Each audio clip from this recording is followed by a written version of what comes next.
Hello' guys, ব'লক আজি খৰিচাৰ আচাৰ বনাওঁ। এইবাৰ বাঁহৰ গাজ ওলোৱাৰ সময়তে খৰিচা অলপ বনাই থোৱা আছিল, কিন্তু বহুত দিন থাকিলে খৰিচাখিনি যিহেতু বেয়া হৈ যাব, সেয়ে ভাবিলোঁ আচাৰকে বনাই পেলাওঁ। খৰিচাৰ আচাৰ বনাবৰ বাবে তেনেই সহজ, ইয়াত বেছি বস্তুৰ প্ৰয়োজনো নহয়। ঘৰতে থকা বস্তুকেইটাৰেদি আপোনালোকে আচাৰটো বনাব পাৰিব। খৰিচাখিনি ভালকৈ ৰ'দত শুকুৱাই লোৱাটোহে বৰ প্ৰয়োজনীয়।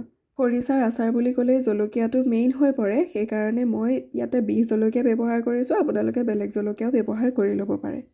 তাৰপিছতে মছলাৰ বাবে আমি ঘৰতে থকা চফ, জিৰা, ধনিয়া, আজৱাইন এই সকলোবোৰ গোটাকৈ লৈ পেলাই ৰ'ষ্ট কৰি লৈছোঁ। ড্ৰাই ৰ'ষ্ট হোৱাৰ পিছত শুকানকৈ গুড়ি বনাই ল'ম। তাৰপিছতে এখন পেন ল'লোঁ আৰু সেই পেনখনতে অলপমান মিঠাতেল গৰম হ'বলৈ দিলোঁ, যাতে তাৰ কেঁচা ভাৱটো নাইকিয়া হৈ যায়। তেলখিনি গৰম কৰি অলপ ঠাণ্ডা হোৱাৰ পিছতে ড্ৰাই ৰ'ষ্ট কৰি পেলাই যোনখিনি গুড়ি কৰি থোৱা আছিলে মছলাৰ, সেইখিনি আৰু জলকীয়া যোনখিনি শুকুৱাই থোৱা আছিলে কাটি লৈ, সেই সকলোখিনিতে তেলখিনি মিহলাই ল'লোঁ।